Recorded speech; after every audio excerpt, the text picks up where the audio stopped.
I'm afraid we're being forcefully reminded that our Prime Minister does come from the left wing of the Labor Party and that his thinking, I think, is still stuck in that collectivist past. The latest reminder, a senior and unnamed French diplomat has blasted the Albanese government in an interview with the Australian newspaper for saying that it will go to a meeting next month to promote a treaty to prohibit nuclear weapons, which all our allies actually possess, the US, Britain and, yes, of course, the French. Now, it's true this official is not named, and so I can't tell you if it's someone I should care about, but his argument is correct, that yes, there is a contradiction here. Fine, Australians already back the Nuclear Non-Proliferation Treaty. Fair enough, that aims to stop the spread of these weapons through rogue countries like Iran and North Korea. But Albanese is now backing a ban on all nuclear weapons, and they include weapons held by our friends. And you see, the problem here is that there's something that Albanese touched on accidentally when making his big no-nuke speech to a Labor conference 5 years ago. I believe that unless we do move down towards the path of disarmament, then we know the concern that the global community, including us right here, felt when North Korea was so close to being in a position whereby someone erratic would have their finger on a button. The problem is quite obvious just from that. North Korea is already, under the existing Non-Proliferation Treaty, not supposed to have nuclear bombs, but it does. And an international treaty to ban all nuclear weapons is not going to stop in North Korea. It's not going to stop in Iran. Certainly won't stop China or Russia. But the only countries that are vulnerable to that kind of persuasion are our friends. Our friends could stop them from defending themselves and us. Joining me is the country's top foreign affairs writer, Greg Sheridan of the Australian newspaper.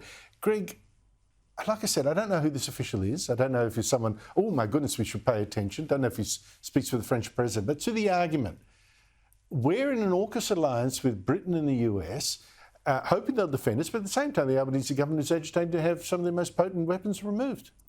Yeah, no, look, Andrew, you're right. This is a ridiculous position. I don't care what the French say about it. It's just inherently ridiculous. And everyone knows it's ridiculous.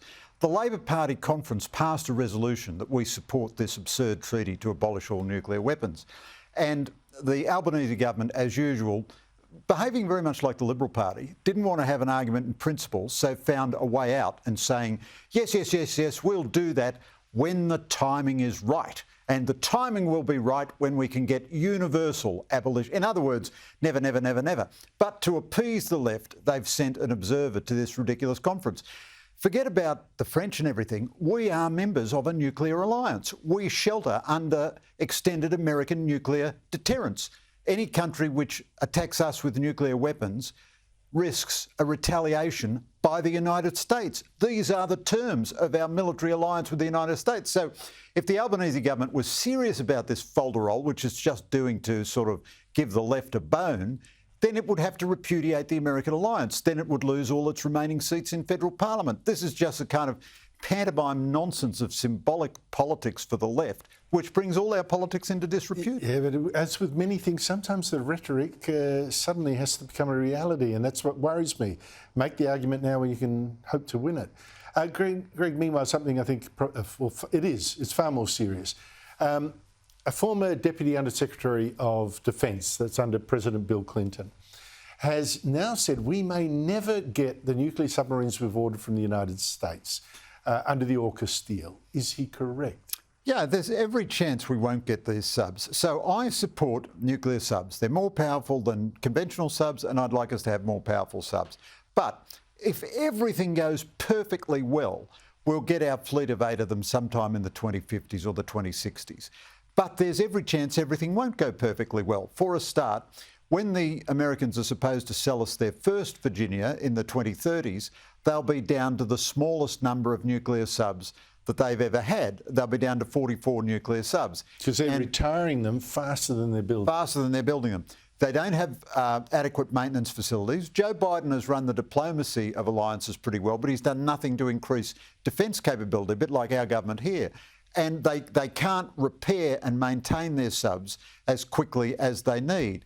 So 2 things follow from this. First of all, you must have a bigger defence force than just your nuclear subs. And secondly, you must prepare for the possibility that you won't get these subs. And they're kind of falling at the first hurdle, instead of which the Albanese government has decided to do absolutely nothing for defence for the next 10 years except these nuclear subs. We're buying a ridiculously tiny number of missiles to put on our ridiculously tiny number of ships. They announced a reorganisation of the army last week, which means a couple of hundred blokes going to Brisbane from Adelaide. I mean, this is just pathetic. They're not doing anything, and there's every chance we'll end up with no nuclear subs and nothing of anything else. It's so sick. You know, I'm a fan of the nuclear subs too, but it makes you think, bird in the hand with two in the bush. Would it have been better for Malcolm Turnbull to agree to what Tony Abbott proposed when he was Prime Minister, 8 years ago, and buy those Japanese diesel subs, because at least then we'd be halfway to having them? Absolutely, Andrew. This is dead right. So Abbott's idea, in my view, was a stroke of genius. It was going to embed us with the Japanese. It was going to draw the Japanese out in their strategic personality. We would have got American combat systems onto the Japanese subs in due course. The Japanese subs are designed to fight and kill Chinese subs. They have a range of 6,000 nautical miles. And we would almost have the first one by now. They were due to come into service in the mid-2020s to the late 2020s. Add that to Malcolm Turnbull's list of shame. I'm actually out of time, Greg, but I flagged it, and I really need to hear from you on this very quickly. I need you to reassure me, basically. Meghan Markle is now reportedly out to replace a Democrat senator from California who's just died. Reports that she's sounding the waters. This can't be serious. I don't think there's any chance of it happening, but I fervently wish that it would happen. I mean, what a joy it would be for newspapers for the rest of time.